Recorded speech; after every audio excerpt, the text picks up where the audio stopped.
Good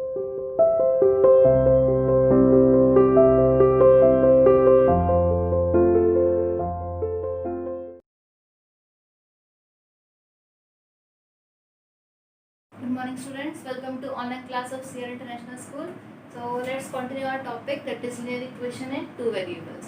4.3 के हमारे दो क्वेश्चन रहते हैं बीच में, वो हम कंप्लीट कर लेते हैं. ठीक है, देखिए फोर्थ क्वेश्चन के स्टेटमेंट बिल्कुल ध्यान से पढ़िएगा. क्या कहता है? The taxi fare in a city is as follows. Taxi का चार्ज है, उसकी कंडीशन गिवन है. ठीक, कहते हैं for the first kilometre fare is ₹8, कि अगर आप फर्स्ट किलोमीटर पहले किलोमीटर के लिए आपको कितने रुपीज़ पे करने पड़ेंगे? ₹8. ठीक, एंड फॉर सब्सिक्वेंट डिस्टेंस मतलब कि 1 किलोमीटर चलने के बाद आप जितना भी डिस्टेंस कवर करते हो उस पर जो चार्ज है वो कितना लग रहा है? ₹5 पर किलोमीटर. ठीक है, अब क्या है? Taking distance covered x kilometre, कि टोटल डिस्टेंस कितना कवर हुआ है? x, और टोटल फेयर कितना हुआ है?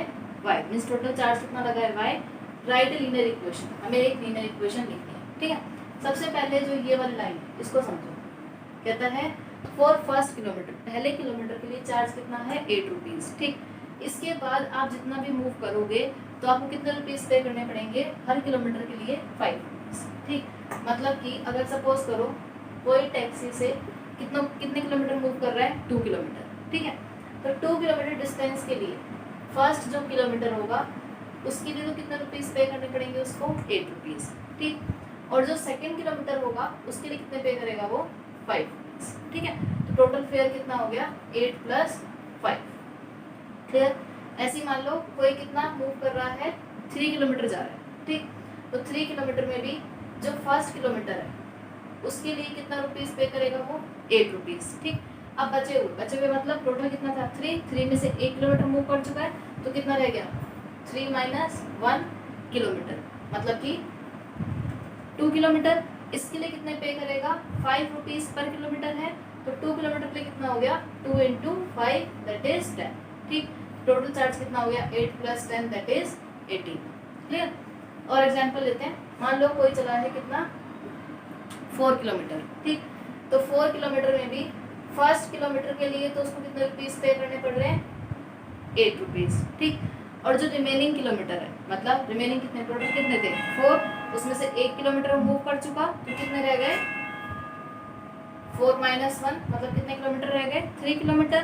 इसके लिए चार्ज क्या है? ₹5 पर किलोमीटर, मतलब 1 किलोमीटर का ₹5. तो 3 के लिए कितना हो गया? 5 × 3, तो कितना हो गया? 15. 15 + 8 कितना हो गया हमारे पास? ये ₹23. क्लियर? अब देखो इसके अंदर, अब देखो हमारे क्वेश्चन में टोटल डिस्टेंस उसने कितना कवर करा है? x kilometre. टोटल डिस्टेंस कितना है? x kilometre. ठीक, अब x किलोमीटर में से जो फर्स्ट किलोमीटर जो पहला किलोमीटर है उसके लिए उसको कितना चार्ज पे करना पड़ेगा? ₹8 फर्स्ट किलोमीटर के लिए, ₹8.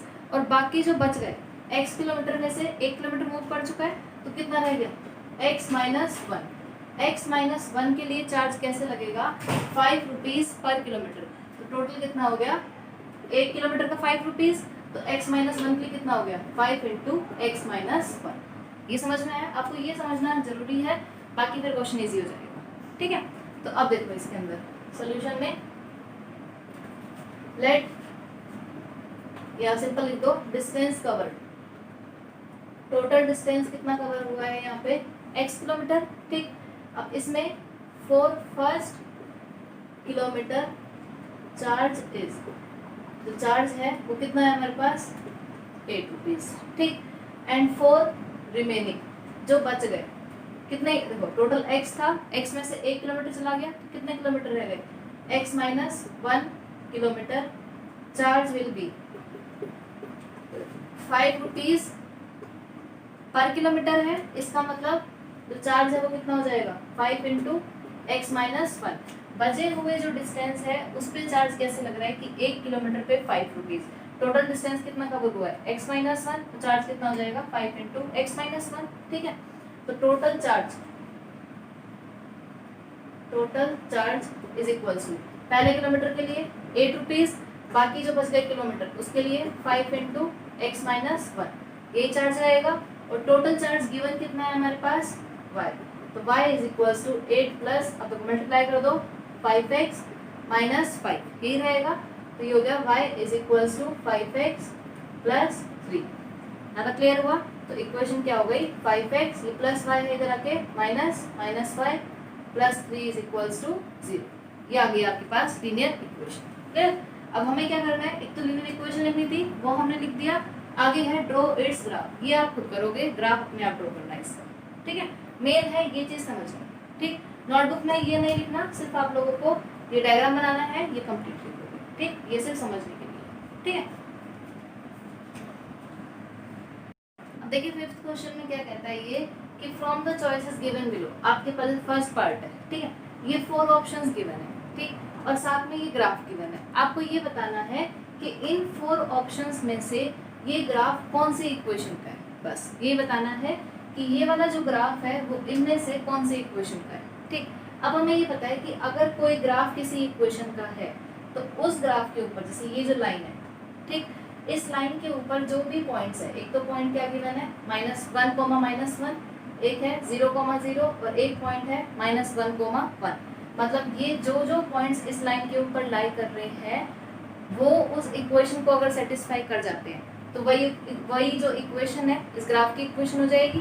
ठीक है, तो मतलब ये आइडेंटिफाई करने के लिए कि ये ग्राफ किस इक्वेशन का है, तो हमें यही पता लगाना है कि जो पॉइंट्स इसके ऊपर लाई कर रहे हैं वो इनमें से किस इक्वेशंस के सॉल्यूशन है। ठीक है, तो अब देखो वन बाय वन चेक करेंगे। जैसे फर्स्ट है y is equals to x। ठीक, सबसे पहले points on graph,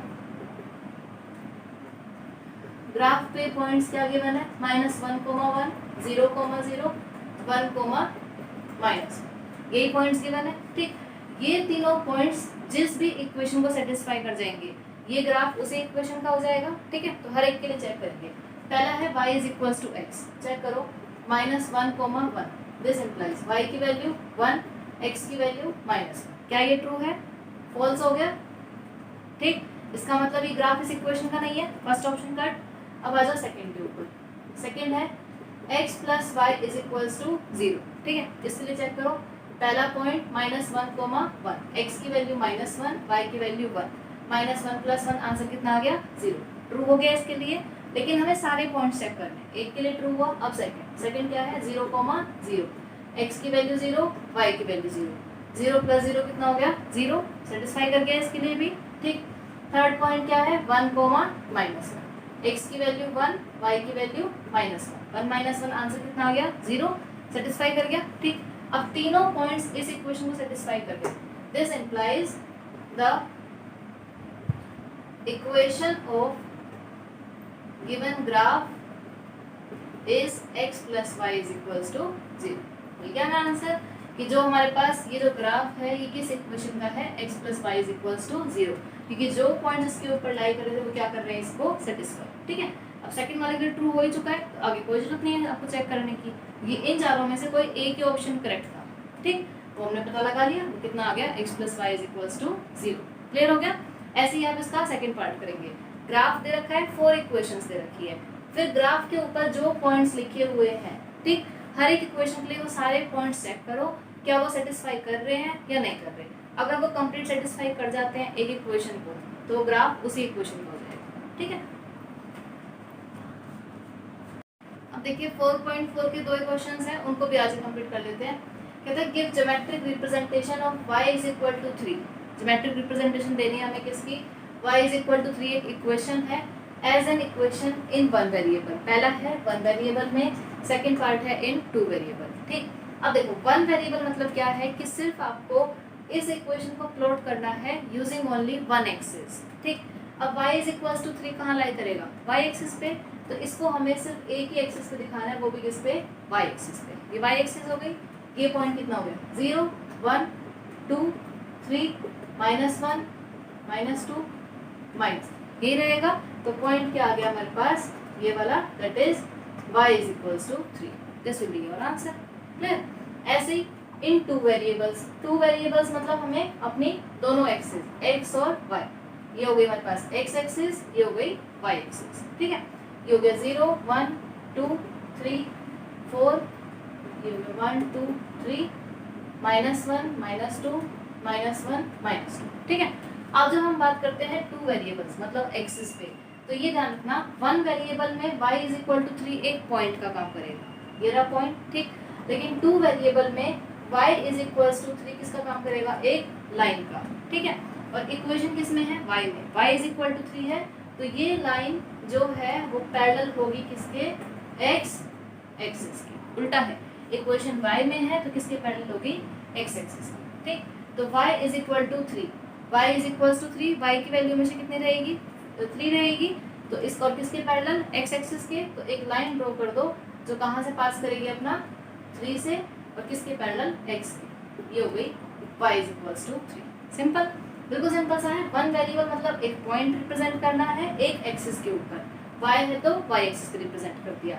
two variable मतलब एक लाइन रिप्रेजेंट करनी है, कौन सी, y is equal to 3, equation y में है तो लाइन किसके पैरेलल होगी हमारी, x एक्सिस के, क्लियर, ठीक।